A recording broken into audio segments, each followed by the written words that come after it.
Hello there. Good evening, everyone. I hope you're doing well. And welcome back to the final and concluding part of the Hartmanns' Our Life with Mr. Gurdjieff. It's been a wonderful journey through the first 10 parts and however many chapters, 22 chapters. The mix of Thomas and Olga and their different perspective and views and roles within the Gurdjieff organization has been very interesting. And this is the second Gurdjieff book we've completed on the channel. If you haven't seen it yet, we have read previously. The first live read we did here at the Four Ideals was Margaret Anderson's The Unknowable Gurdjieff. And after this, as soon as tomorrow perhaps, we will begin this wonderful memoir also, Gurdjieff, a Master in Life, Recollections of ch.23-26, I believe is how you pronounce it. But more about that tomorrow when we begin. And I'll read some introductory information about ch.23 and his relationship with Gurdjieff and all the other things around that.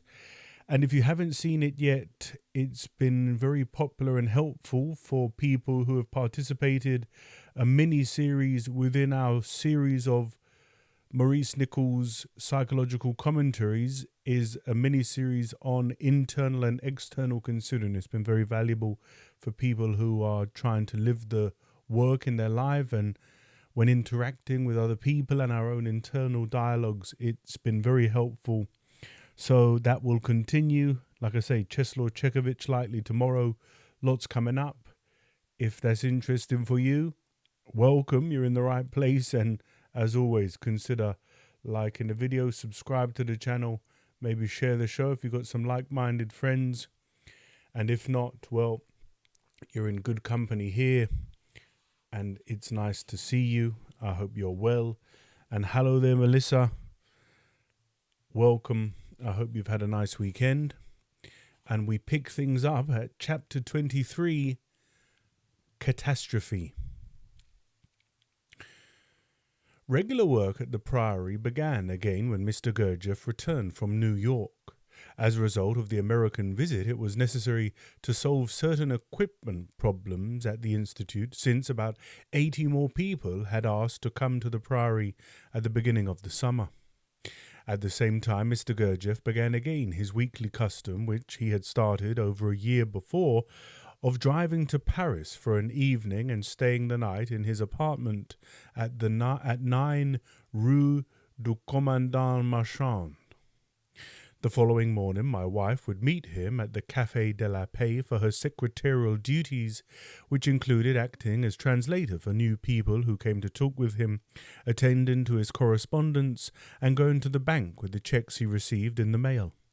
Whatever the morning program was, Mr. Gurdjieff left Paris at 3 p.m. to drive to the Priory, invariably taking my wife with him. Although during these trips he was generally silent, there were some occasions when she could speak with him and he would give her directives for the work at the Priory or for herself. My wife had to deal with wholesale houses in order to get the best prices on the new equipment for rooms, laundry and kitchen, and as Mr. Gurdjieff wished to change his apartment at the end of June, she had to look for a new one. It was also during this period that Mr. Gurdjieff told her that it was an unnecessary inconvenience for him to have to sign checks, sometimes interrupting his talks with people. He therefore put all the money of the Priory in a bank account in her name. This worried her greatly, and she asked the director of the bank, whom she knew, to accept a letter in which she stated that the money in her name actually belonged to Mr. Gurdjieff. This she did without telling him, of course. The money question was always a great problem to her. When checks arrived, she had many accumulated bills to pay. There were also taxes, insurance, and the mortgage to think of. She knew that sometimes Mr. Gurdjieff expected her to bring him some of the money, but often, after having paid the indispensable bills, there was nothing left over. I remember once Mr. Gurdjieff planned to take a trip as soon as some money arrived. It arrived, but after she had paid the bills, only 100 francs remained. What can you do with 100 francs? Most of the time Mr. Gurdjieff accepted it indifferently and was not at all annoyed. Sometimes he pretended to blame her for paying the bills instead of thinking of his need for money. But she always had the feeling that she had to pay all the debts of the Priory first and only afterwards dispose of the rest of the money. It was always a hard task for her. On Tuesday, the 8th of July 1924, Mr. Gurdjieff was expected at the Priory at about 5 o'clock, as always. I waited for him because he liked to work with me on music upon his return from Paris. I happened to be passing near the front gate when the bell sounded. A gendarme entered, asking if this was the house of Gurdjieff. On hearing that it was, he informed me that Mr. Gurdjieff had had an automobile accident and had been taken by ambulance unconscious to the hospital in Fontainebleau. The ground opened under my feet. All dreams, all hopes of further work collapsed. I went to the hospital immediately with Dr. Sternwohl. We stayed until the next morning, when we brought Mr. Gurdjieff home, still quite unconscious. What had happened my wife will describe in her own words. And so now we move to Olga de Hartmann. That morning, instead of going to the Café de la Paix, I went to the new apartment I had found for him on the Boulevard Prairie. Mr. Gurdjieff had planned to go outside the city to look at a quantity of equipment was preparing to buy for the Priory. To my astonishment, he was not ready, and when I reminded him that we had to start immediately, he said, "Oh, telephone that we will come tomorrow." This surprised me even more, knowing how considerate and gentle Mr. Gurdjieff was when it concerned people outside the work, though certainly not with us. I told him the store manager would be very annoyed, but he was quite firm and told me to phone him that we would come tomorrow. Then Mr. Gurdjieff said to write at once to my parents in Leningrad, telling them to sell everything of ours and theirs and come to the Priory, because soon there would be a serious famine. Oh, hello there, Zach. Welcome. Later, he and I went to his garage, and he asked me to tell the mechanic to check his Citroën thoroughly, especially the steering wheel. He told me he would be having lunch at an Armenian restaurant to do some personal business, after which he would take the car and drive directly to the Priory. I was to return to his new apartment to make an inventory and then take the train back to the Priory alone. I was again astonished and, of course, disappointed, because Mr. Gurdjieff always took me back in the car. I liked that very much, because then I could ask him many questions, and sometimes we stopped in the forest and sat still, which was my greatest pleasure. It was July and very hot, and I would have a lot of packages to take back to the Priory. I didn't know why he wouldn't come and fetch me before going to Fontainebleau. I returned to the apartment and finished my inventory about 3 o'clock. I telephoned the garage to see if Mr. Gurdjieff's car was still there, so I could put my packages in it. They told me he had just left. My train was not due to leave until 5 o'clock, and as I was feeling very tired, I sat down in an armchair in front of the window, which was on the ground floor, and fell asleep. Then suddenly I heard the voice of Mr. Gurdjieff calling me. "Olga Arkadyevna, are you there? Let us go." I jumped up and looked out the window, thinking that he had changed his mind and come to get me, but neither Mr. Gurdjieff nor his car was there. I thought perhaps he had called, and as I did not answer, he had just gone away. I asked the concierge, "Did Mr. Gurdjieff pass by?" She said she had not seen him, although she had been sitting by the entrance for some time. I looked at my watch. It was 4:30, just time for me to take a taxi and catch my train. One of our pupils met me at the station at Fontainebleau. From his face I saw at once that something had happened, and asked, "What is it? Is Mr. Gurdjieff back already?" He said, "Yes, he is back." But I saw that there was something he did not tell me. I insisted, so he said that Mr. Gurdjieff had had an accident on the highway and was now in the hospital. I ran up the steps from the station to the street, stopped the truck, and persuaded the driver to take me to the hospital. There I found my husband and Dr. Sternwohl, who took me into a private room where Mr. Gurdjieff was. It was terrible to see him lying unconscious with his head and hands all bandaged. There was no opportunity to ask my husband what had happened, but a pupil told me that quite by chance a gendarme on a bicycle had seen a car smashed against a tree with the steering wheel broken. He found Mr. Gurdjieff lying unconscious on the ground, his head upon a double cushion that had been taken out of the automobile. Who could have taken out this cushion and laid Mr. Gurdjieff's head on it? Nobody was around. Shortly afterwards, an ambulance passed by which stopped and took Mr. Gurdjieff to the hospital. He was identified by a card found in his pocket. In the hospital was a very good surgeon, Dr. Martry, who at once did all the bandaging necessary. Later, we thought that perhaps somebody had caused the accident and robbed Mr. Gurdjieff, but I looked in his pocket where I knew he had a diamond that he had just bought, and everything was in place. Now I began to understand all my apprehensions since the morning which I had tried to overcome and do what I had to do. Now I really experienced for myself the sense and meaning of life with Mr. Gurdjieff and understood the significance of his personality for all of us. I felt as if without him the forces of life would stop, and that if he died, all that lives would die. I felt that his whole life's work would be undone. Such fright came over me at this idea that, at the same time, another feeling rose up, and I told myself, if God exists, it cannot happen. If God exists, Mr. Gurdjieff lives, so he will not die. Perhaps there will be weeks or months of incapacity, but he will live, because he has to live. I repeated all the time within myself, if God exists. Now, as awful as it was, in my heart I had this faith that Mr. Gurdjieff would live, and the only thing left to do was to act. We decided that our two Russian doctors in Paris, both well known, one a surgeon and the other a general practitioner, should be summoned at once. I went to find the doctor who had admitted Mr. Gurdjieff to the hospital to ask for his permission to have our Russian doctors come, and for the actual facts of Mr. Gurdjieff's condition. After much difficulty, I finally located him at a dinner party. He was quite willing to have our doctors come to see Mr. Gurdjieff, and told me that his condition was quite critical. There were severe head injuries and lacerations on the hands, but as far as he could tell, no fractures. The only thing he was afraid of was that Mr. Gurdjieff had had a major concussion. I was happy to know that Mr. Gurdjieff was under the care of a nice man who was a good surgeon, and that his life did not seem to be in immediate danger. Only then, when I heard that, could I cry for the first time. That same evening I tried to write about the main experiences that we had had during our stay in the Institute, now that we saw all the old aims and questions in quite a new light.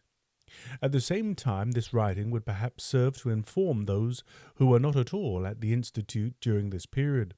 The accident and the time following it brought such serious results for the whole life of the Institute that each little detail, even if only from the point of view of my personal understanding, would be very interesting. Mr. Gurdjieff's teaching now began to be understood in a different way. And Olga de Hartmann continues. Dr. Sternwall went to the scene of the accident to see if he could find some sign of what had happened. Mr. Gurdjieff was quite a good driver, and the road was wide enough for a car to pass. Even if he had to drive off the road through the grass, it was not necessary to hit a tree. Perhaps the steering wheel broke off before the accident. All kinds of thoughts entered everyone's head. I must say that at this time I was interested as to know why or how the accident happened, if only it could help the doctors in one way or another. At 6 o'clock in the morning, our two Russian doctors, Alensky and Sirotinin, arrived from Paris to see Mr. Gurdjieff. They confirmed the diagnosis that no bones were broken, and that, although the concussion appeared to be very severe, the actual condition would be known only after several days. They thought it was quite possible that he had had only a hemorrhage, because when his eyes were open they reacted to light, though they were very dull. Perhaps at this moment I understood how in reality the eyes of Mr. Gurdjieff reflected his whole being, and it seemed to me that if his eyes would open, everything would be as before. The doctors decided that the best thing to do would be to take Mr. Gurdjieff back to the priory. They moved him very carefully onto a stretcher and brought him there in an ambulance. When they put him in his bed, he opened his eyes for a second and even made some little movements with his right hand, but again fell into an unconscious state. The time that followed seemed to be divided into definite periods. During the first period, when he was unconscious all the time, one had the feeling that not he himself was ill, but only his body, and that he looked from somewhere on himself, examining, trying to move but unable to say anything. That was why we were so afraid of doing something that would perhaps hinder him from doing what was necessary for himself. From another point of view, we understood very well that there were really necessary physical things that had to be done. And now back to Thomas de Hartmann. Madame Ostrovsky, of course, had all the worry and responsibility for taking care of him. My wife and I offered to share shifts with her at his bedside, which she accepted. I took on myself the night shift. During those first few nights, Mr. Gurdjieff lay motionless, completely quiet and without any sign of consciousness. On one of these occasions I was very tired and, in spite of all efforts to keep awake, at one moment my head involuntarily sank in deep sleep on my chest, as had happened once before during movements in the lime tree alley. Suddenly I heard a voice, not at all a physical voice coming from the lips of Mr. Gurdjieff, but some kind of very real voice inside me that said clearly, "Keep your head straight." I was wide awake at once and did not fall asleep again. Back to Olga. I think we're going to go back and forth between Olga and Thomas to hear them recount Mr. Gurdjieff's catastrophe. So, Olga de Hartmann. From the first, we could distinguish when he really slept from when he was not asleep but only lay without movement and with eyes closed. We could tell what was necessary to do and what he wished, because we had a feeling that he helped us. If he wished to drink, he made a very slight movement with his hand when we asked him, but if he didn't wish to drink, he pushed our hands away, sometimes with force, and turned his head away from us. The first 2 days it was not even possible for him to drink. We only wet his lips with a damp cloth. He began to be restless again, and the French doctor wished to give him an injection of morphine, but Mr. Gurdjieff made indications that he didn't wish it, and we all decided against it. After the 3rd or 4th day, the doctors said that there was no danger to his life, but they could not tell how long it would take for the normal state of his brain to return.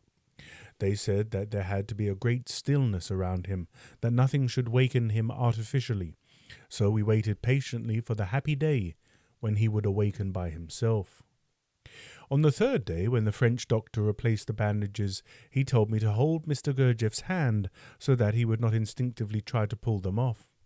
I tried to take his hand, but he put his fingers in a fist and would not move them. When the doctor said, "Au revoir, Mr. Gurdjieff," bent his head. There were other moments when he said something, but they were only moments, and then he would fall asleep again. Finally, on the 6th day, he opened his eyes. He called his wife and asked her, "Where am I?" When my husband entered the next room, he asked, "Who is there?" When he was told it was my husband, he said, "Oh, let him come in."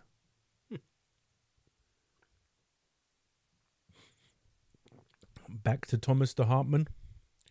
That afternoon, after I had had my sleep, I dropped into Mr. Gurdjieff's room to see how he was, and to my inexpressible joy, I saw again his former self freshly awakened, his eyes luminous with kindness. I could not restrain myself from expressing my happiness. I was not needed just then, so I went to the dining room to have some breakfast. Afterwards, when I returned to his room, I was astounded by the change in Mr. Gurdjieff's face. It was not at all the same Mr. Gurdjieff I had seen before my breakfast, but the face of an abnormal man. His attention was drawn to the big painting by Steiker of Arabs praying in the desert. His wife had to perform their ritual gestures several times before he quieted down. And again, back to Olga. Olga says, Once again, for 2 days he slept and slept. Then it was Wednesday. For the first time he began to eat, apparently even with pleasure. There were very peaceful days, but there were also days when he was extremely restless. He began to ask us in a very serious tone to give him one cigarette after another, saying that he needed them. We had to be aware of when it was really necessary, and at the same time to learn how to keep him from smoking all the time. It was very difficult to understand what to do in each case. For example, one day Mr. Gurdjieff told me, "Take down the second picture from the wall." But there was only one picture, which I took down. Later we understood that owing to the concussion, he must have seen 2 things instead of 1. Suddenly, one day, Mr. Gurdjieff said that he wished to get dressed, and to our horror he actually went into the garden, ordering someone to follow him with an armchair. He went out near the chicken coop, where in general he never went, and told us to bring an axe, chop down a tree, cut it into logs, and make a fire. Then he returned to his room. Mr. Gurdjieff did not seem to remember the accident at all. He questioned us several times about what had happened, but each time it was clear that he was picturing it differently. When he asked me where he had been before setting out for the Priory, I told him he had lunched chez Simonian. He did not seem to remember even that. He decided he wanted to see for himself the scene of the accident. He told me, "Let the old car be brought and let us go together and see where the accident took place." I spontaneously said, "Mr. Gurdjieff, you cannot drive the car, and I do not know how to drive." But he insisted and began to be agitated, as he was still quite ill. I knew that if I refused, he would ask someone else to go with him. I decided it was better to tell him, "All right, Mr. Gurdjieff, I will go. I will only go upstairs first, and then they will bring your car." I called someone and asked him to bring the car to the door while I put on my hat. When I came back, the man was standing beside the car. I asked him to go and get Mr. Gurdjieff and tell him that the car was at the front door and that I was ready. As soon as he went away, I bent down in the car and, with a pair of scissors that I had taken from my room, I cut the accelerator wire. Mr. Gurdjieff came down, sat in his place, and I sat in my seat, as peaceful as a saint. He began to pump the accelerator with his foot and nothing happened. He was quite annoyed and said, "What is wrong? What is that?" The man who brought the car said, "When I brought it, it worked very well." Then I added, "The car has stood in the garage for weeks. It is damp and rusted. When he first began to run it out of the garage, it worked, but then it broke. We will send it to the garage for repairs and go tomorrow." Mr. Gurdjieff went to his room and forgot about his idea of seeing where the accident took place. Months later, when he was quite himself again, I asked him, "Do you remember that you could not go and see where the accident took place when you once wished it?" He said, "Yes, something was broken in the car." I asked him if he knew how it got broken, and he said, "No." I told him very peacefully that I had done it. Mr. Gurdjieff became as red as a tomato with anger and said, "Only you would permit yourself to play me such a trick." But then in a second he turned and, with quite a different face, said, "Fortunately you dared to do it, because I understand now that if I had driven then, you and I would both be dead." Back to Thomas de Hartmann. In those weeks immediately after the accident, we never knew what to expect. One day Mr. Gurdjieff went to the study house. As he was walking in, Madame de Salzmann whispered to me, "Already he is acting." He did not take his usual place, but went inside the fence and sat down on the cushions on the left side near the piano. He summoned several pupils to stand on the rugs in front of him and showed them a new movement, beginning with the leg movements. Step backward, to the right, to the left, forward, back again, and so on, in a very complicated combination. And when the movement ended, it came out that all were back in their original starting position. For me, it is inconceivable to think that a man out of his mind could invent such a complicated combination. On the contrary, I think that even a normal man is hardly likely to be able to do so. Back to Olga. Later, when Mr. Gurdjieff began to walk more and on some days to try to give orders about everything, it was really a nightmare. We felt that he did it all from excited nerves and that nothing could stop him. At the same time, we knew it could be harmful for him. He began to come to the study house in the evenings. We were all very worried that it would make too strong an impression on him and that we would not be able to get him home. As always, he asked those who led the movements and showed the position, Jean, Lily, Nina, what are the pupils working on, and he asked my husband to play the music. The first time it happened, we decided to go away at 10 o'clock, so that even if Mr. Gurdjieff wished to stay longer, he would see that everybody had gone and so would leave too. But later we could not even do that anymore. He ordered everything himself, as before. Hello there, Stephen. How are you, my friend? Nice to see you. Welcome.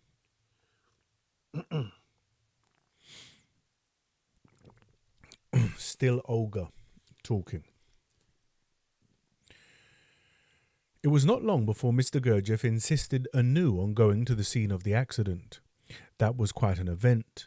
We rented a car with a driver, and my husband and I accompanied Mr. Gurdjieff to the fateful place, all of us, for the first time. It was at a crossroads near the hamlet of ch.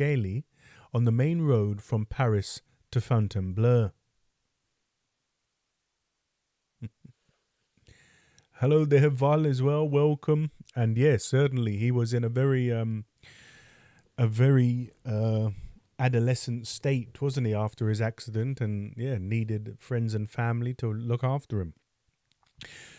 Mr. Gurdjieff got out and inspected everything around the area. He began to make suppositions and draw conclusions, finally settling on what seemed the only possible version. He was travelling at high speed along this stretch, for the road was in good condition and straight as an arrow, when suddenly a car came out of the side road in front of him, blocking his way. To avoid an inevitable collision, he swerved off the road to the right around a signpost at the corner and headed for a grassy space between some trees. Here a second obstruction faced him. To reach the grass, the car had to get over a low stone embankment. Consequently, he had to hold the steering wheel very tightly. From the shock of hitting and lurching over this obstacle, the steering wheel itself snapped, its wooden ring falling to the floor where it was found later. The wheel could not have broken before this point, since the tracks left by the car before mounting the embankment were perfectly straight. From the spot where the steering wheel broke to the tree where they found the crushed vehicle was not a great distance. All the evidence showed that during those few seconds before the automobile hit the tree, Mr. Gurdjieff was working with the brake while trying to maneuver the car by holding onto the stump of the steering column with the help of his hat before opening the door to jump out of the car himself. His car was a Citroën 10 chevaux, whose door opened so tightly that he would have had to give it a very strong push to open it. We don't know exactly what happened after that. Seeing that he was bleeding badly, he somehow managed to get a seat cushion out of the car to lie down on, after which he lost consciousness. When they found him, he was covered with mud and blood, and by the stains on his clothes they concluded that he had been trying to reach his pocket handkerchief. In a word, it is clear that Mr. Gurdjieff was not in the car when it struck the tree, and that the breaking of the steering wheel made the accident much more extreme. Back to Olga de Hartmann.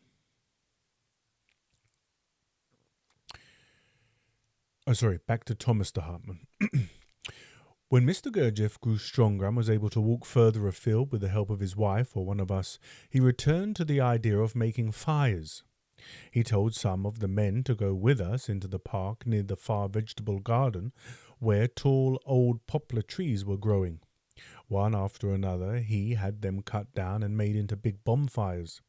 Fire evidently pleased Mr. Gurdjieff. He told us that he drew force from it. But as none of these pupils knew much about cutting trees, the trunks were falling in every direction. We can never understand why Mr. Gurdjieff wanted such large fires, since they were so dangerous with these inexperienced people. The period of convalescence was really a great trial for all of us. Mr. Gurdjieff's strange behaviour lasted a long time. I think Madame de Salzmann was right in saying that, although the accident was real, his continued strangeness was mainly acting. If he had seemed fully himself, we would have reverted to our old ways, always asking him what we should do about everything.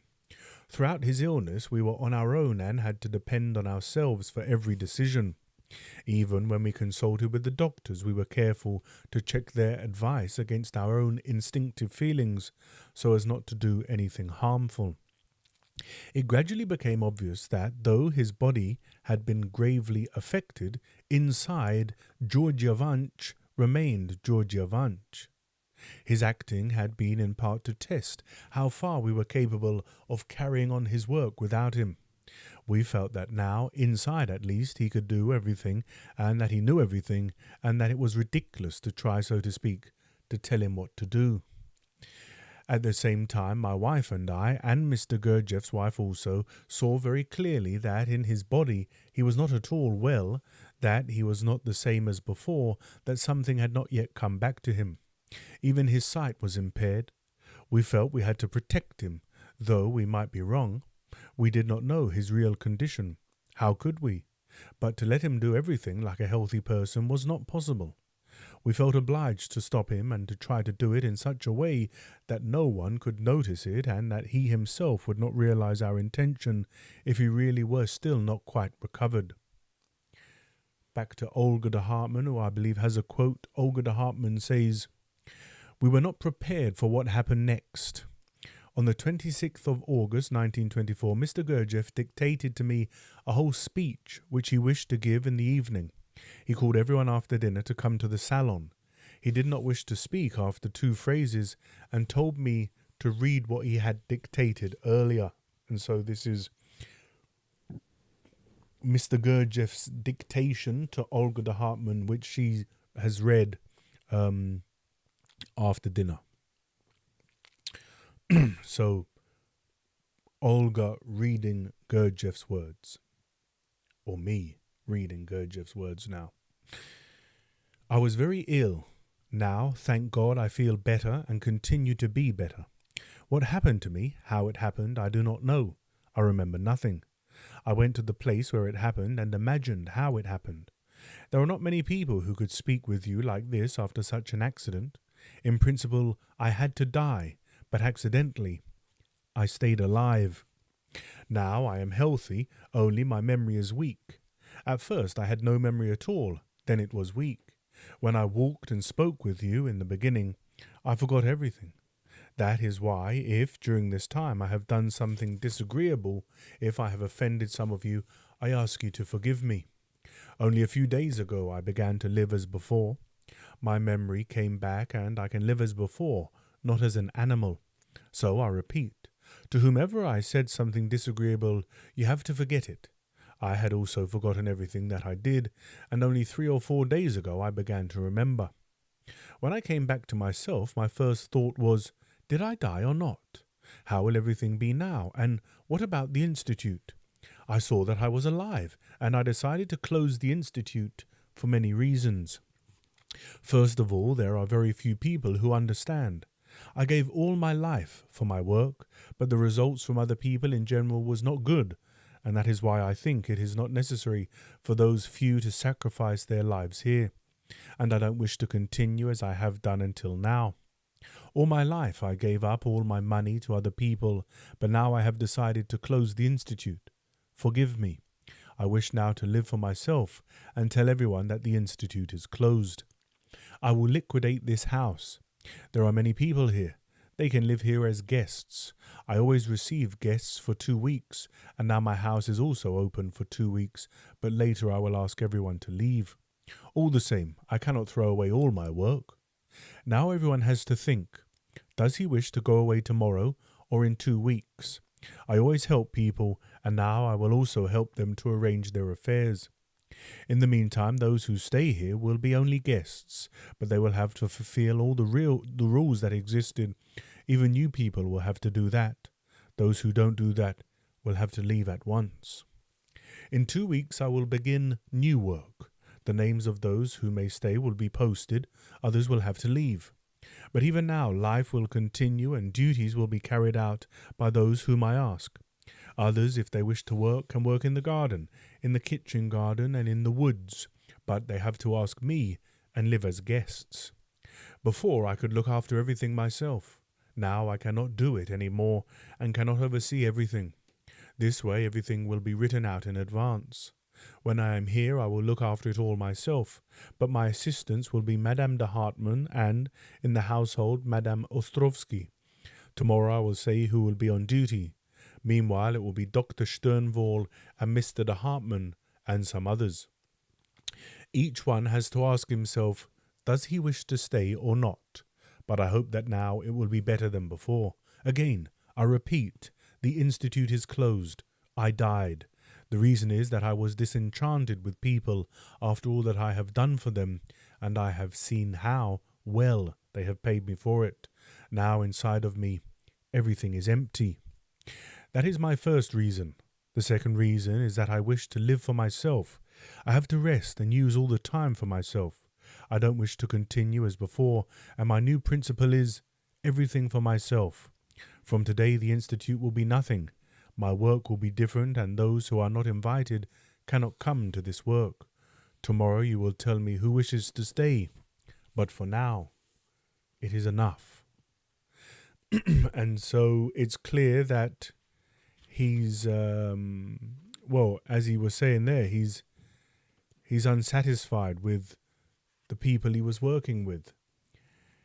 And he's died, he's saying. The crash should have killed him, but by some miracle he survived. And of course, now we're going to move on to the next chapter, which is New Directions, which is where he changes the makeup of the institute and begins his great work, Beelzebub's Tales.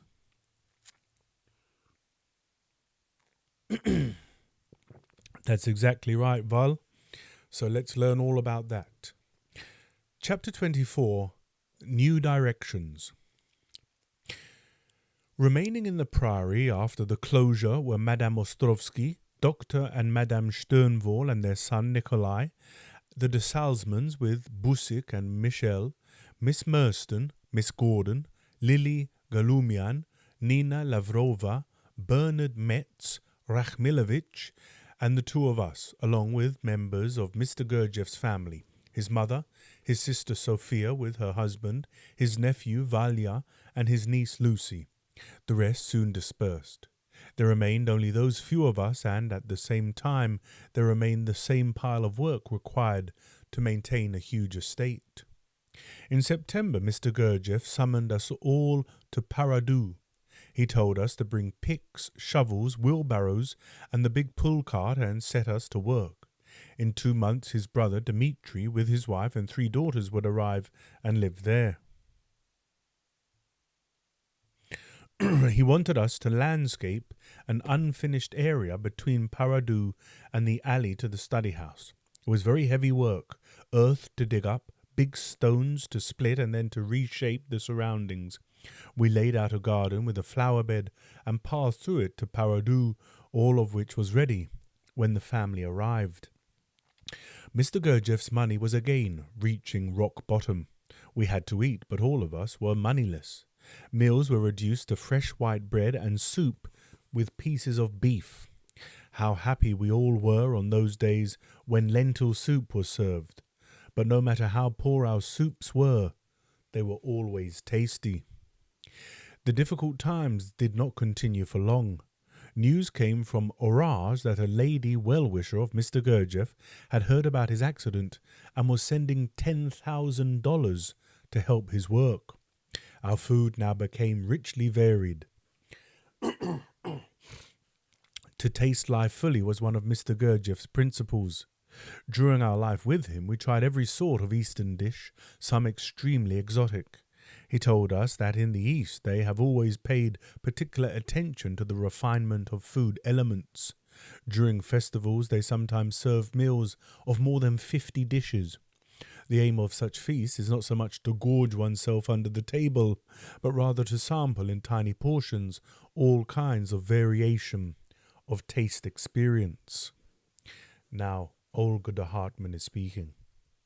The number of people at the priory gradually grew again, but never on the former scale. Although to outside appearances life continued as before the accident, it was not the same and caused us great concern. The health of Mr. Gurdjieff himself did not improve as fast as we expected, and Madame Ostrovsky also was not well. Another very great strain for us personally was the arrival in November of my parents and my younger sister Zoya. I said before that they came because Mr. Gurdjieff insisted on the morning of his accident that I write and tell them to come without delay. Surely he had a premonition of what was to happen in Leningrad. Rooms were prepared for my parents next to us in the monks' corridor and for my sister next to Nina Lavrova. My parents stayed until 1929. They were too old to take part in our activities, and that annoyed them. What was most difficult for them and made them suffer was the ruthless manner in which Mr. Gurdjieff very often spoke with all of us, his pupils. We also suffered from it, but we knew we were there for a reason, so we accepted it. One morning I saw Mr. Gurdjieff and my father sitting on a bench in the garden. I had to ask Mr. Gurdjieff a quite simple question. In answer, he shouted at me in a terrible way, and I saw that my poor father was ready to leave. But Mr. Gurdjieff turned to him and said, "You see, father, what you make me do? You never shouted at your daughter, so she has not had this experience, and all sorts of impressions are necessary for people. So now I am obliged to do it in your place."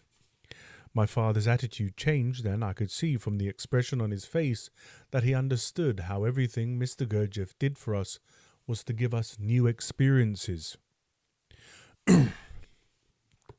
Olga de Hartmann continues. During his recovery, Mr. Gurdjieff could not sleep very well at night, whether he was at the Priory or at his apartment in Paris, and often wakened one of us to bring him coffee and stay with him. And even when he was practically well, Mr. de Salzmann and my husband often came to sit with him before he fell asleep. Since very little money was coming in, and since the only ones who had any money of their own, Dr. Sternwohl and my husband, had already given it to Mr. Gurdjieff, Mr. de Salzmann and my husband had to go to Paris by day to earn money for the Priory. De Salzmann painted cafe walls with murals, and my husband composed music for films. On one occasion, when I took Mr. Gurdjieff coffee at night, he asked me, "Could you write what I will dictate to you? Are you too sleepy?" I said, "I can. I am not sleepy." "Then bring your notebook." This is Olga de Hartmann still. He began to dictate in Russian a kind of melodrama where brothers killed each other and so on and so on. I wrote practically 3 pages before Mr. Gurdjieff stopped and asked, "Does it please you?" With my usual directness, I told him in all sincerity that I felt it was awful and revolting, and that I'd like to throw it away. Mr. Gurdjieff very quietly told me, "All right, throw it in the waste paper basket. We will write something else. Perhaps it will please you better." With great pleasure, I tore out the 3 pages and threw them away. Mr. Gurdjieff began to dictate again. It happened in the 123rd year after the creation of the world. Through space flew the ship Karnak.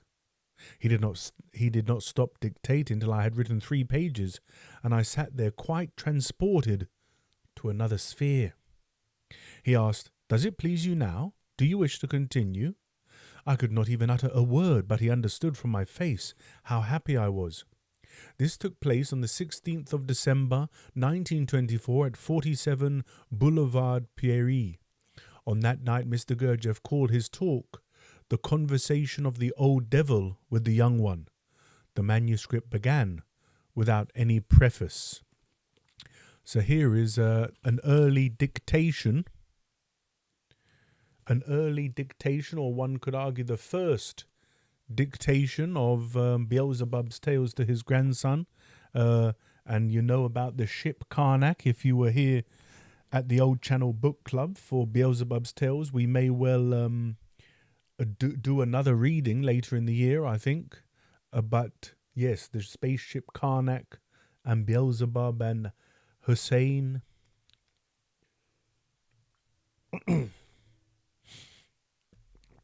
But let's read this early copy of the manuscript.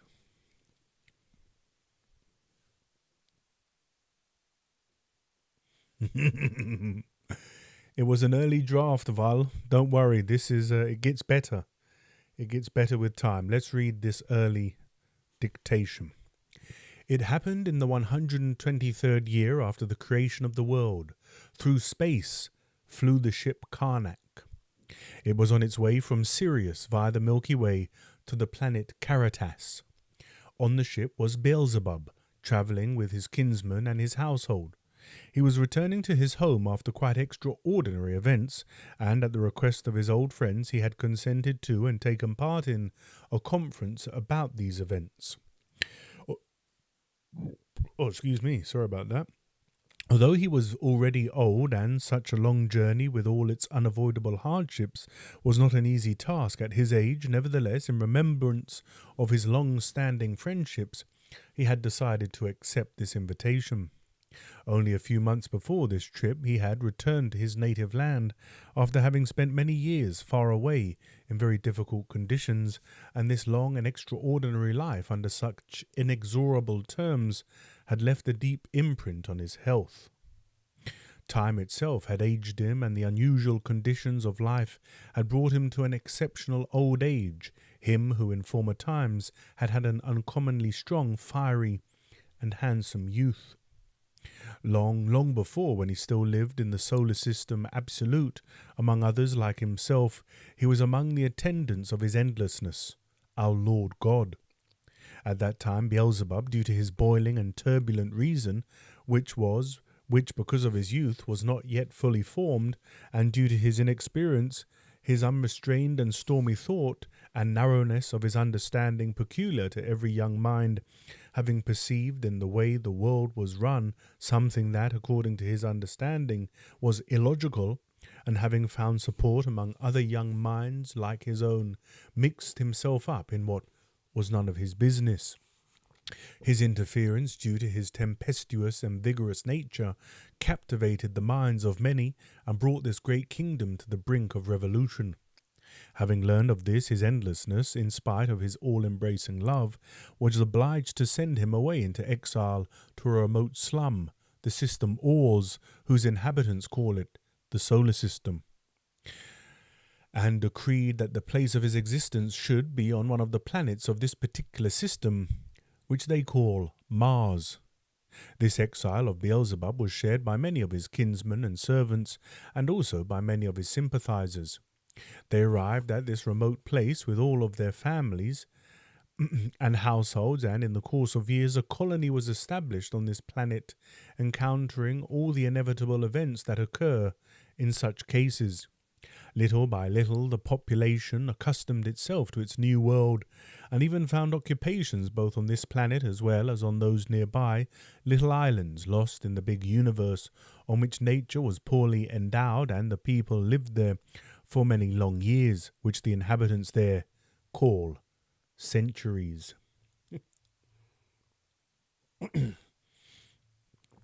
And that's the end of the dictation. And now we're back to Olga de Hartmann, who says, "So Beelzebub was born, and on the first draft, from the beginning to the last page, Mr. Gurdjieff worked only with me. Once he had begun to write Beelzebub, he continued almost without stopping, day and night, at the Café in Fontainebleau, the Café de la Paix in Paris, which was his headquarters, and during his trips. He wrote himself or dictated to me. Then I had to type it. He corrected, and I had to retype again, sometimes as often as 10 times. When Mr. Gurdjieff found that the Russian text had taken the form he wished, my husband would make an interlinear translation into English, word by word with a dictionary. Next it passed to Metz, who arranged the words in normal English grammatical order. Then it went to Orage, who put it into real English idiom and style. Finally, Orage and I checked this translation against the Russian text, and after that we read it to Mr. Gurdjieff." And I don't know, Zach, if you're still here listening, but you commented in the Discord earlier, and sort of maybe this is very similar information to what you were sharing, right? So maybe your search, you discovered this passage, but it just made me think of what you were saying earlier about Beelzebub. Let me find where I was, and we read it to Mr. Gurdjieff. I remember very well that several times Mr. Gurdjieff, who still did not speak much English, stopped Orage and said that the English did not at all correspond to his original idea.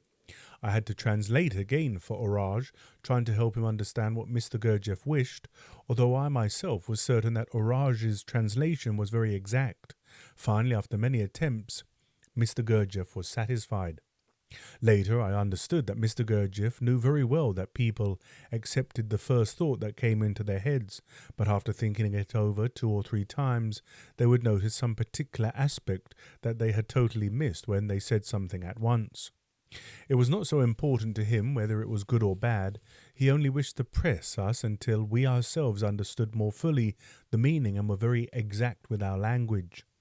When finally Mr. Gurdjieff approved the English translation, someone read it aloud in the evening to several people, and he watched the expressions on their faces. These readings continued late into the night. Sometimes even visitors were allowed to attend.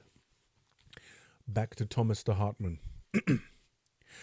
When Mr. Gurdjieff was considerably improved towards the spring of 1925, 100 years ago or more, he decided to acquire a good new car. This was a blue Citroën with adjustable seats. It was brought to the Priory one Sunday after breakfast, and Mr. Gurdjieff immediately wanted to try it out. As we all felt sure that he still didn't see very well or have the speed and agility of movement that he formerly had, everyone began to object. "Oh, hello there, balloons." He was angry and told my wife to go with him. They found some others willing to go along. Mr. Gurdjieff then circled around the village of Fontainebleau, and everything finished without a hitch. This was the beginning of many excursions, sometimes almost every day, crisscrossing France in all directions, in winter cold, summer heat, with all kinds of difficulties, adventures and breakdowns. He never travelled alone, but took with him in turn pupils to whom he wished to give new impressions and trials of attention and quickness of wit, and not only adults but also children, sometimes very small ones. On such trips the places were divided up as follows: 3 in the back seat, 3 more on the 2 folding seats in the middle, and 1 sitting beside Mr. Gurdjieff, who always drove. On all these trips my wife went along and can better describe them. So here we have Olga de Hartmann describing said car journeys. I had gone with Mr. Gurdjieff to arrange his driver's permit after his accident. The chief examiner was very nice, and there was no difficulty in renewing it. In fact, during lunch with us, the examiner asked me if I wished to have one too. I said, "But I don't know how to drive yet." He told me, "If you give me your word that you will not drive before an examiner says, 'Now you can have a license,' I will give you one today." And so he did. But I never seemed to have time to learn. I always had to go with Mr. Gurdjieff to find rooms, arrange everything, and translate for him. One terribly hot day we arrived in Vichy. Mr. Gurdjieff was quite tired and asked me to take the car to the garage to make sure that everything was in order so that we could continue travelling the next day. As I still did not know how to drive a car, he asked Mrs. Orage to go with me. The car was big and, I don't know how, Mrs. Orage hit a peasant cart. Although there was no damage, we stopped at once and a crowd appeared. They sent for the police. We had to sit and wait for the arrival of the policeman, and I told her to prepare her driver's license and papers so that things could go quickly. She answered that she had left her license in America. This was very bad because at that time, if someone drove without them, they could be sent to jail. Since I had my driver's license, even though I had never driven a car, I told her, "Let's quickly change our places before the policeman comes." I had to listen to a great discourse by the gendarme about how awful I was and how could I drive such a big car without knowing how to drive properly. And of course I had to suffer on my own head all the bad feelings of the crowd. Having made his report, the gendarme told me I could go home. But how could I go? I didn't know how to drive. I told the policeman, "Well, I am so nervous about everything that has happened that I really do not want to drive, so will you permit my friend to drive? She knows how to drive very well, but has left her permit at home." So he said, "All right." Mrs. Orage took the car safely to the garage, and we peacefully went home to lunch, not telling a single word to Mr. Gurdjieff. One day, Mr. Gurdjieff told Madame de Salzmann that he wished that her son, who was then only 3 years old, would accompany us on a particular trip. I don't remember who else was to go that day, but Madame de Salzmann, realizing that she had to be there on time, was already in the back seat of the car with the child between her knees when Mr. Gurdjieff, who always drove, came down to set off. He asked Madame de Salzmann, "What are you doing here? I said your son was to come, but not you." She certainly was horrified and said, "How can he go without me? He's only 3 years old." Mr. Gurdjieff said, "Tell Madame de Hartmann everything that is necessary for your son. She has no children. She has to learn." Now I was as horrified as his mother. She told me quickly that her son would never eat too much and refused it if he did not want any more. She asked that he sleep in my room and that I let him sit on the pot in the morning until his bowels moved. I understood how important this was and that I should not let him leave until he had finished. However, he just sat on the pot as if he were a car and drove it all around the room. In 2 days, his father also joined us, and Mr. Gurdjieff asked the little boy if he wished to go with his father or stay with Madame de Hartmann. The child did not answer. Then Mr. Gurdjieff asked again, "Well then, if it was so good, do you wish to stay with her?" The child said, "No, very good with her, but very tiring." These trips, though often to holiday places, were nothing like conventional holidays. They continued to be learning experiences for everyone, often in most unexpected ways. A task given to one person might seem like nothing at all to the others, but cause much inner suffering to the one who had to find the strength to perform it. And on the contrary, a task that might seem cruel to everyone else could bring an experience of growth and understanding to the one who receives it. One incident will perhaps illustrate how well Mr. Gurdjieff understood the inner life of people and how he could sense it even at a distance. We were coming back from a trip late one winter evening. I felt that Mr. Gurdjieff was driving too fast and recklessly. My nervousness was aggravated by the fact that my husband was also in the car. Mr. Gurdjieff realized it very well, so when I could not stand it and asked him to drive more carefully, he scolded me roughly, saying that I was not to interfere in what he was doing. I did not take this well, feeling that I was right, and I answered him, quite unaware at that moment of what I was doing, in a tone I should not have used with my teacher. Mr. Gurdjieff stopped the car. I got out and my husband followed me. Mr. Gurdjieff went on. It was a cold winter's night and neither of us was wearing a warm coat. We thought of asking a passing car to drive us home, but Mr. Gurdjieff himself came back to get us. We drove to the Priory in heavy silence. The following days I tried to avoid him because I was still trembling with anger. 2 days passed, and then I began to think, how could I behave so toward my teacher? A kind of remorse arose in me. I went to a room in the Ritz corridor where almost nobody but I had the right to go, and I sat there beginning to think deeply about myself in an absolutely new way. Just at that moment the door of the room opened and I saw Mr. Gurdjieff enter. In a voice and a manner in which there was no reproach, nothing to remind me of what had happened, he said, "I was looking for you. I have a lot to be typed. Come quickly."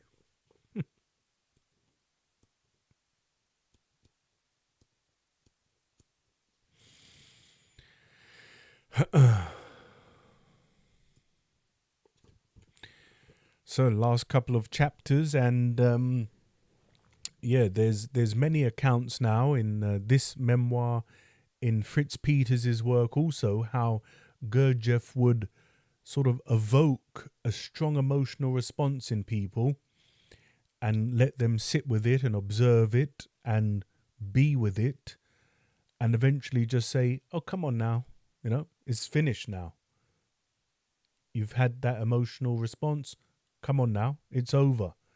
And by him reacting in that way, it would all just dissipate. All the strong emotions would go and they'd just go back to work again with the impression, the experience, and sort of the maybe deeper understanding of the emotional center. But now we move on to the 25th chapter on music.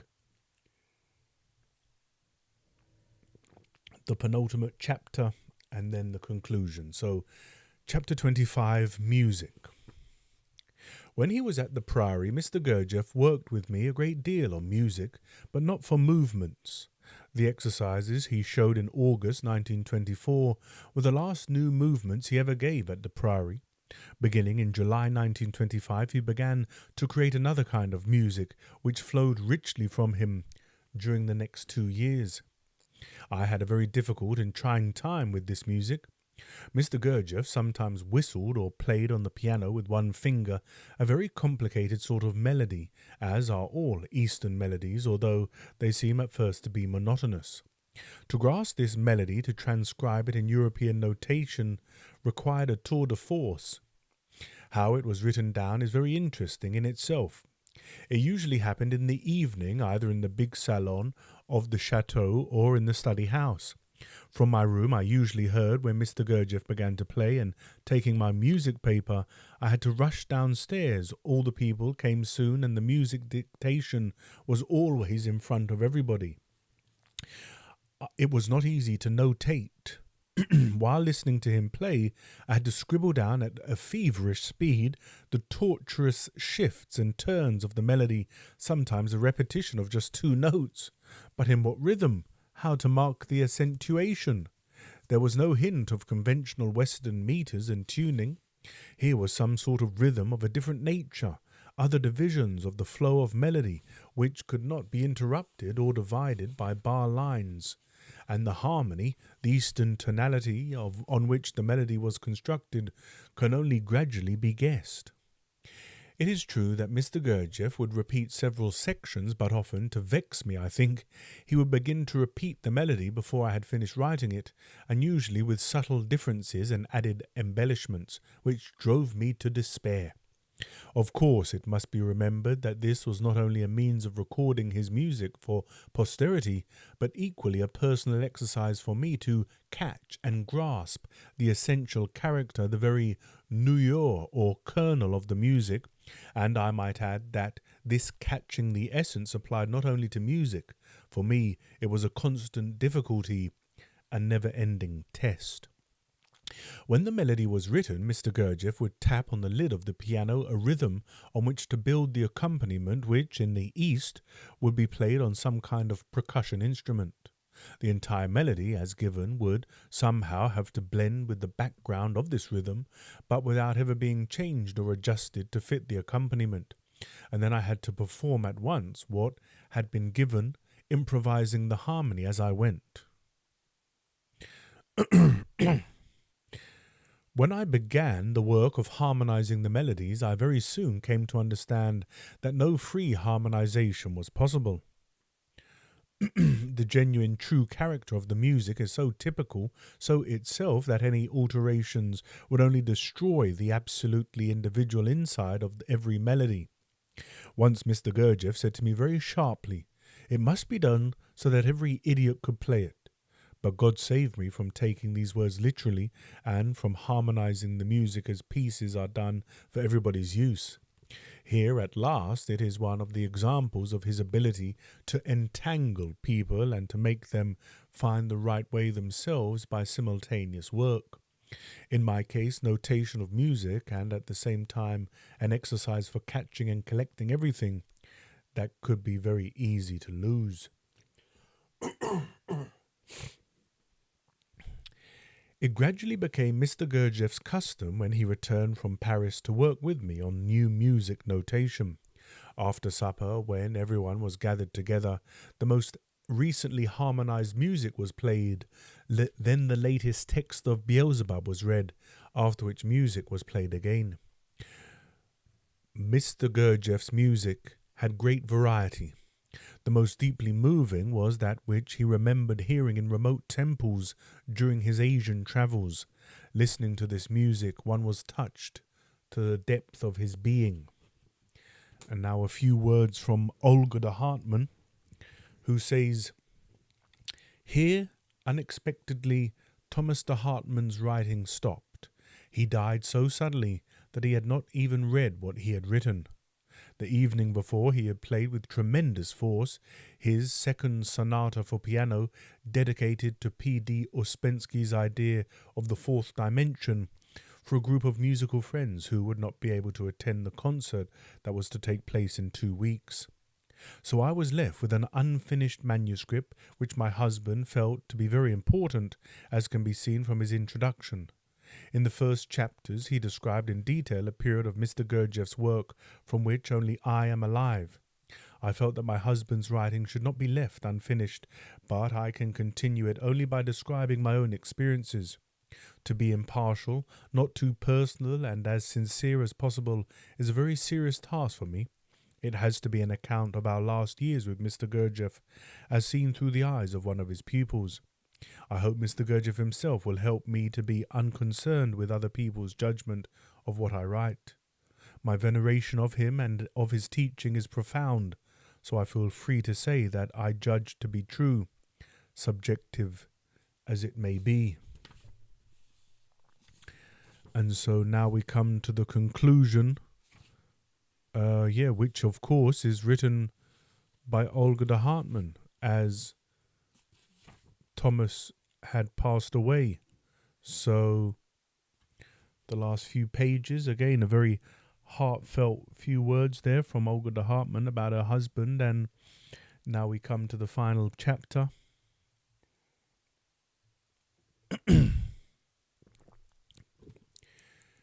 Chapter 26, Conclusion. During these years Mr. Gurdjieff's mother died. Soon afterwards the state of Madame Ostrovsky's health became alarming. There was no longer any doubt that she had cancer. Surgery and treatment were useless, so Mr. Gurdjieff, on the advice of her doctors, took her back to the Priory. He stayed much of the time in her room at the end of the Ritz corridor. It was a beautiful large room, and everything was done for her comfort. An upright piano was brought in because she loved music, and often she asked Mr. de Hartmann to play for her. When Mr. Gurdjieff was in Paris one day, she asked him, "Since Georgia Vange is not here, would you play Chopin for me?" We knew that her days were numbered, and surely she was aware of it herself, because she asked my husband to find a Polish priest who spoke Russian. She was of Polish birth. He went at once to Paris and found one. I will not forget her happy face when I told her that the priest had come. 2 of the younger pupils looked after her, but we were in and out of her room constantly. I remember vividly the day when Mr. Gurdjieff, sitting in an armchair near the window in Madame Ostrovsky's room, asked for half a glass of water. He did not drink it, but held it in his hands for about 5 minutes, and then told me to give it to Madame Ostrovsky to drink.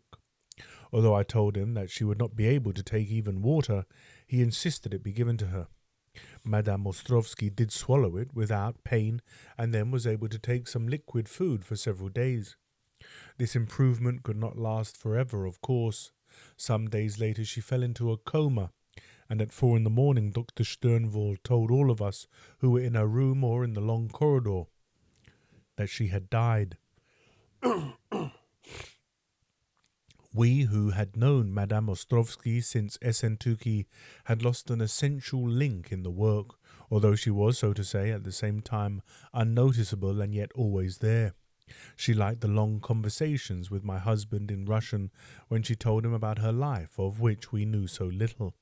Together they would recollect all we had lived through since we met. I was aware that her life had been full of suffering, but we all were witnesses to an extraordinary change in her during her last years. At the same time, the work indispensable to the maintenance of the house went on. Movements classes, the composition of music, talks by Mr. Gurdjieff in the study house, and individual work with pupils. All this continued as before, and nothing was done at the Priory that was not intended to give experiences to one or another of us, most of the time quite unexpected for the person for whom it was given, and quite unnoticed or not understood by others whom it did not concern. One gorgeous morning, when, as always, we were up early, I went out toward the beautiful avenue of lime trees, and was filled with such a feeling of the beauty of nature, and with such happiness that I lifted my arms high in the air. "What are you doing?" It was the voice of Mr. Gurdjieff behind me. "This is the gesture of a priest before making Holy Communion, to bring the higher forces down.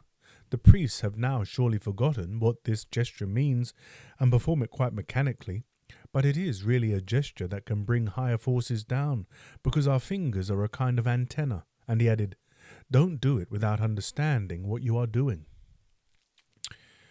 While all of us were in the study house, only one person would stay in the chateau, and he had the task of being doorman. One evening the doorman came to Mr. Gurdjieff and told him something.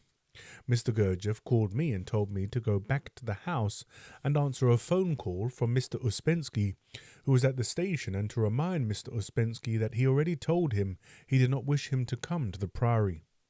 I was terribly worried, because I did not know how I, a young woman, could tell this to Mr. Uspensky, an older man, even if the message came from Mr. Gurdjieff himself.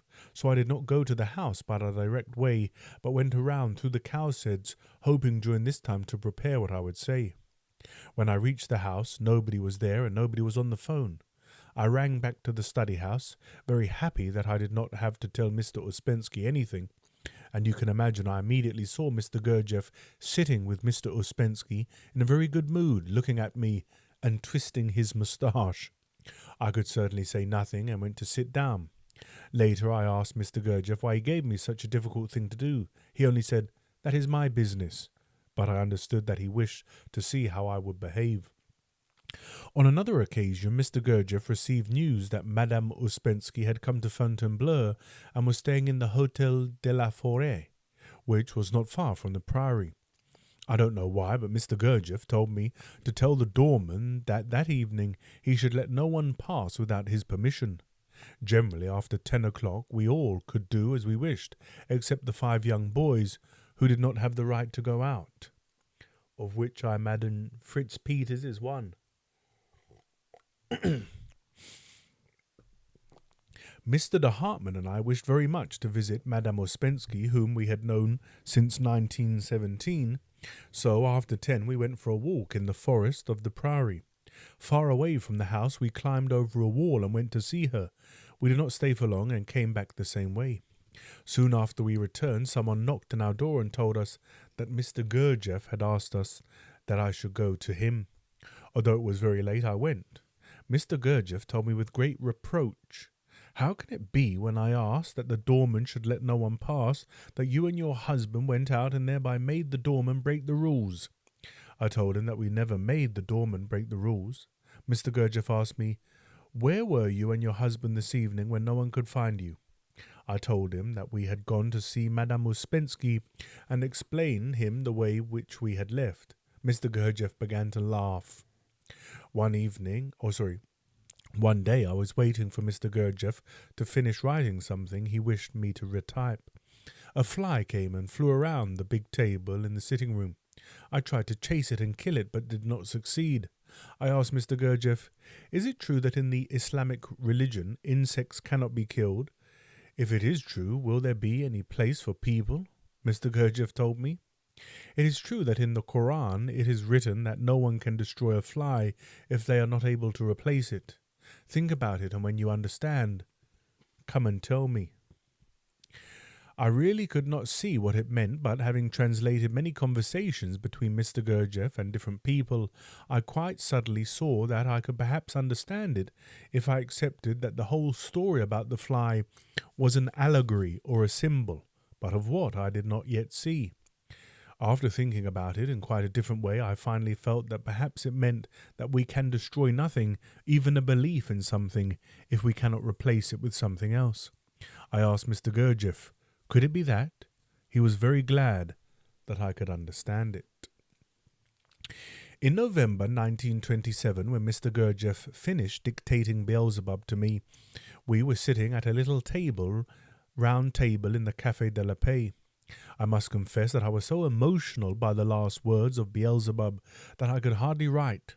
He noticed it and told me, "We have a whole other book to write, so be peaceful."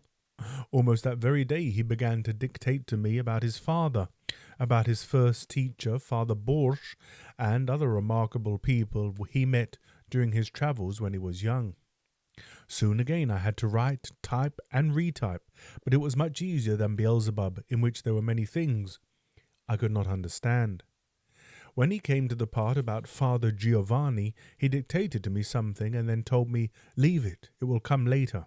I kept the page, but the later never came, so now I have this page about Father Giovanni, which I cherish very much. This is Gurdjieff's writing about Father Giovanni. I would be happy if you could know what I am thinking and how I am thinking at this moment, just what I am thinking, but not what I am saying. One cannot say what one thinks, but it is not because one does not wish to say it. No, even if one wishes to very much, one cannot say it. Our language, which is the only means to express our understanding, is so limited and so badly adapted to it that even 1,000th part of our subjective understanding we cannot transmit to others by our talk. Understanding is not our thoughts. Understanding is the essence that we receive from the material we possess. It is necessary to have certain material, to have a certain essence. So if we wish another person to have an exact understanding, we have to transmit to him all our material from which this essence is built. Transmit the taste of it, and that we cannot do. Much the time would be necessary, as much time as it took us to collect this essence. That is why I have said that I wish my old friend Father Giovanni could know not what I say, but what I think. If he could know, he would be very happy and at the same time very astonished. He would be happy that I now finally understand what I did not understand then, 30 years ago, when he told me this, and astonished that I have actually reached this point, the impossibility of which he many times argued during our conversations.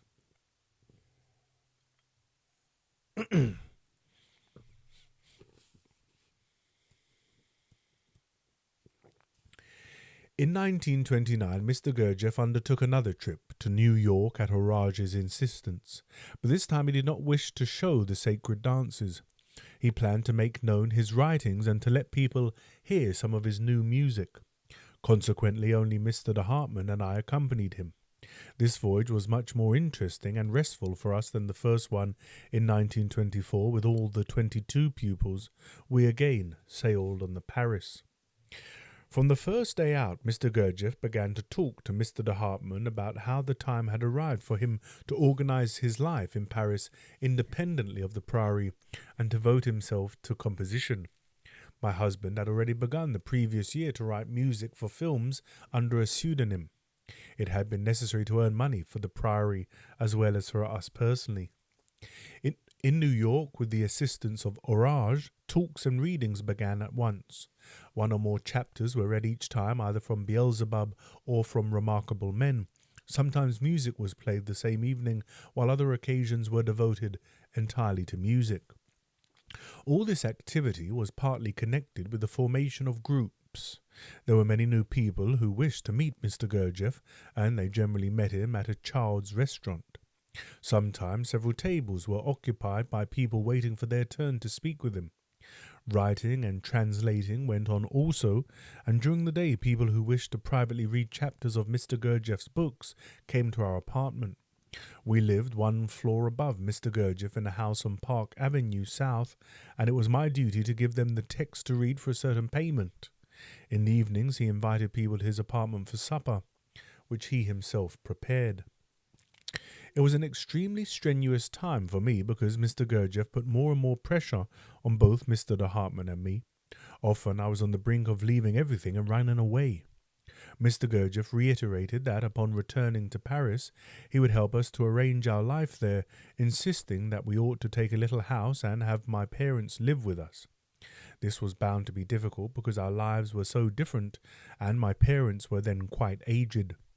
They wished to live in a Russian house for old people, which was very good and where they had many acquaintances. My younger sister was married by this time. But Mr. Gurdjieff insisted that we do as he proposed, saying that eventually I would be grateful to him. They lived with us for 9 years. Mr. Gurdjieff was right.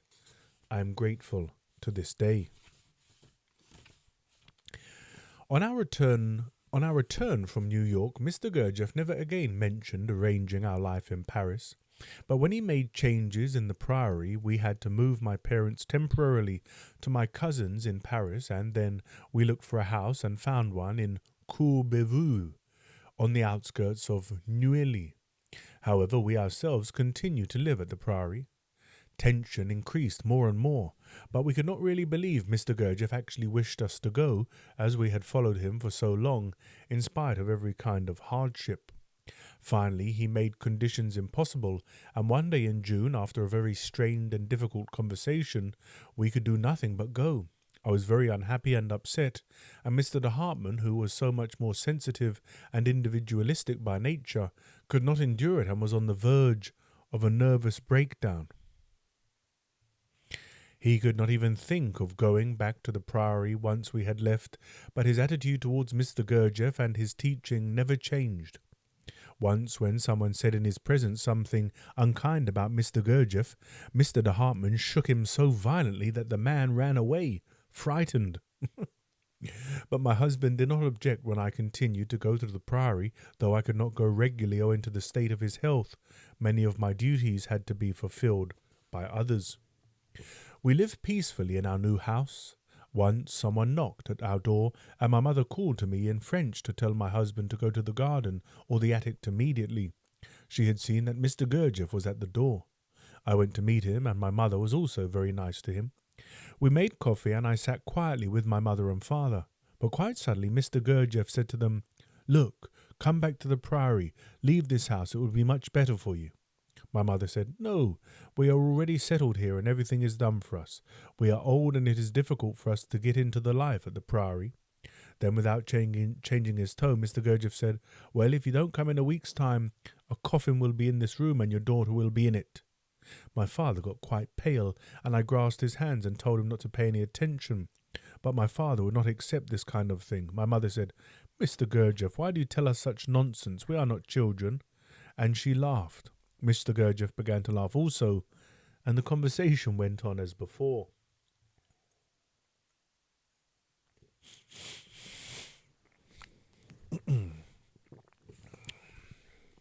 Later I told my father, "Look, Mr. Gurdjieff does this sort of thing to show you that one must not believe without understanding, and that is how he does it. He does it for me to see if I will be afraid and send you back to the Priory. I know I will not do it and that you will not return there." It did not bother me, and it did not bother my mother. During the autumn, however, I was able to go with Mr. Gurdjieff to Berlin. This was another very trying time, and I have very unhappy memories of this journey. On our return from Berlin, I went one evening to the Priory. Mr. Gurdjieff asked me to do something that I felt I could not do. I went to my room. Some time later, Mr. Gurdjieff came and told me that if I would not do what he asked, something bad would happen to my husband, who was at home at the time. We had no telephone, so I could not communicate with him. Neither could I go back to Courbevoie, as there were no late trains. In any case, I would only alarm him by returning unexpectedly. I was utterly in despair, frantically weighing the yes and no. In the midst of this struggle, I suddenly remembered how Mr. Gurdjieff so often said that we must have faith only in something higher, in ourselves. I felt deep within me that if I could hold on to this, and if I was afraid of nothing at all coming from outside, even from my teacher, nothing bad could happen. Perhaps my teacher was only testing me for the purpose of making me see something that I had forgotten. But in spite of this reasoning, in spite of the flash of understanding, I suffered terribly. I went home on the first train in the morning and found my husband peacefully asleep in bed. Later, reading Milarepa, I found out that the Tibetan masters often make such difficulties for people so that they understood not to believe everything. That would be a good one for the four ideals, I think, as well, regarding Buddha and Lama, the life of Milarepa. The following February, Mr. Gurdjieff again had to go to New York, and some people accompanied him. He asked me to come on the evening before he was to leave to arrange everything, and I certainly could not refuse him. He asked me to give him the key to his little chest of drawers that I always kept for him. He opened it and began to sort out papers, letters, passports, and all kinds of objects, many of which he threw into the fireplace and burned. I knew that there were passports among the papers, but I had not looked inside to know exactly what they were. I asked him why he was throwing the passports away, and he told me, "You had the key. Didn't you ever look and see what was in the chest?" I told him, "Certainly not." He said, That was why I could give only you the key. Happily, you had not that awful quality of curiosity. I must say that in spite of all my sorrow and difficulties, I was very happy that Mr. Gurdjieff never lost trust in me. On the day of his departure for New York, I went to his flat at his request early in the morning for some last arrangements and had a wonderful talk with him, a talk that could occur only in exceptional moments. Then we went to the station and sat in a cafe. He told me that I was the only person who never had done what he demanded without wishing it myself. I certainly believed him then and was very happy. But suddenly he began to talk about how much he needed Mr. de Hartmann and me in New York, that nobody would be able to help him in the same way, and that I had to make it possible for my husband to rejoin him in a week's time. I replied that it was not possible, that my husband was not yet well and at all. Perhaps he would wish me to go, I said, but I would not leave him alone. The hour of departure approached, and we walked slowly in silence along the platform to the train. I was very sad because Mr. Gurdjieff was going away for so long, but more so because he could ask me to put pressure on my husband when he knew the state he was in. I heard the first signal to board the train. Mr. Gurdjieff mounted the steps of the dining car. Fortunately, none of the people who were sailing with him was there. He stopped on the platform of the car, I on the platform of the station, thinking of the numerous trips I had taken with him. Then, quite unexpectedly, Mr. Gurdjieff said, "Organize your papers and come in a week's time with Toma to the United States.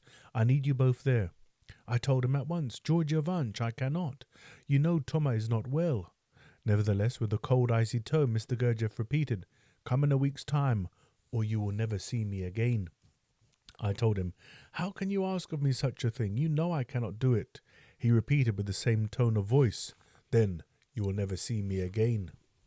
Although I had the feeling that a thunderbolt had struck me, a voice in me said, and I repeated, "Then I will never see you again." The train moved. Mr. Gurdjieff stood motionless, looking at me. I looked at him without moving my eyes from his face. I knew that it was forever. I stood there until the train disappeared from my sight. In my thoughts I saw before me Prince Lubavitsky going away and leaving Mr. Gurdjieff alone. When he was dictating this chapter of remarkable men to me, I always wondered about this tragic moment in his life and dreaded that it might happen to me. Then slowly I went home, realizing that, having said what I had, all was over. What else could I have done? If my teacher said that to me, he must have known what he was doing, and that I could not act or answer differently. Under pretext of a frightful headache, I went to my room, drew the curtains in order to stay in the dark, and went to bed. What I lived through cannot be described, but I do not wish my husband to suffer, so I could not tell him anything. It was 4 days before I felt strong enough to get up and resume my life. For several years after we left the Priory, Mr. de Hartmann continued to write music for films under a pseudonym to earn his living. His pseudonym was Thomas Cross, Cross being the maiden name of his mother. As soon as he had enough money from this activity, he was able to spend all his time on his own music. In 1933, having sold the Priory, Mr. Gurdjieff moved to Paris. Several times he sent someone to ask us to come back, but like my husband, I had a very strong feeling that I could not and must not do it, no matter how much I wished. Nevertheless, neither my husband nor I changed our attitude towards Mr. Gurdjieff. He always remained our teacher, and we always continued to be faithful to his teaching. Hey there, Tim. Nice to see you. Thanks for popping in. We're nearly finished, but yeah, see you in the morning. Contact was never cut off, however. We continued to see Madame de Salzmann as often as possible and kept in touch with the Uspenskis. Several of Mr. Gurdjieff's pupils came to have piano lessons with my husband. He also gave lessons in composition and orchestration to several distinguished musicians. As he became better known, many of his new works, his first symphony, several concertos, song cycles, and works for solo piano, were premiered by Les Concerts L'Amoureux and other musical societies in Paris, Brussels, and London, often with my husband at the piano.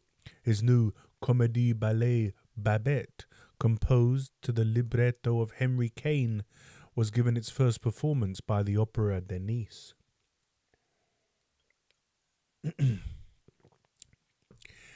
About 20 years passed. We were living in Garches, very near Paris. One evening, late in October of 1949, during a snowy night, Madame de Salzmann telephoned from the American hospital in Paris, telling us that Mr. Gurdjieff was seriously ill and had just been brought there.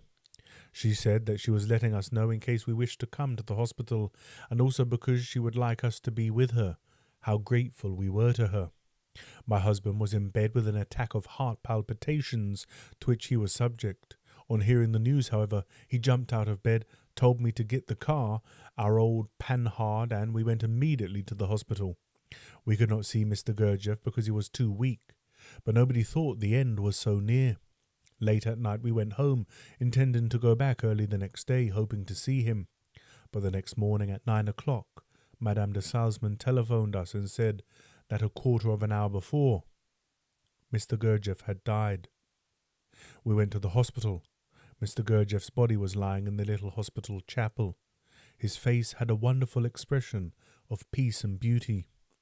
For 4 days he lay in this chapel because, for religious reasons, the burial could not take place sooner. Day and night the chapel was crowded with people.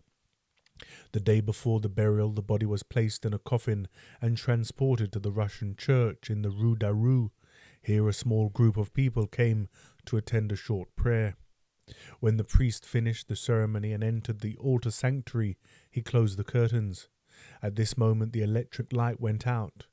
We thought that the priest had turned it off. The church was plunged into darkness, illuminated only by little candles before burning images. We stood in the dim light for about 5 minutes, in deep concentration and peace. Then Madame de Salzmann, my husband, and I went to see the priest to inquire about the eulogy that he proposed to deliver at the burial ceremony. He said that he regretted that we had had to stay in the dark because, for some inexplicable reason, the electric light had gone out just as he had closed the altar curtains. Fearing that the priest would say something unsuitable, Mr. de Hartmann gave him a eulogy that he had prepared for him.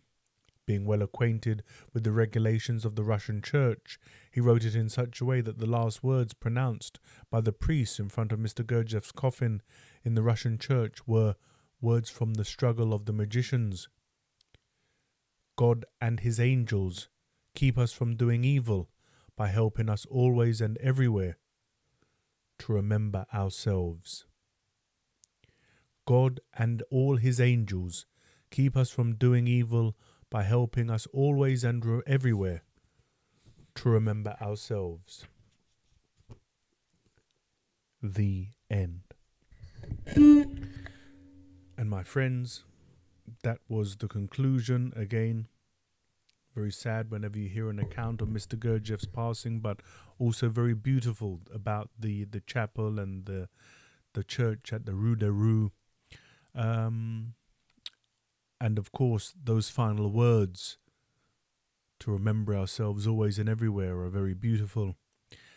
And thank you again for being here, for joining, so that we can share this space and time together. We'll be back tomorrow for another epic memoir from ch.23-26, so I hope you'll join us for that. But for now, I'll say take care, look after yourselves, and I hope to see you all tomorrow for the beginning of another beautiful memoir. Good night.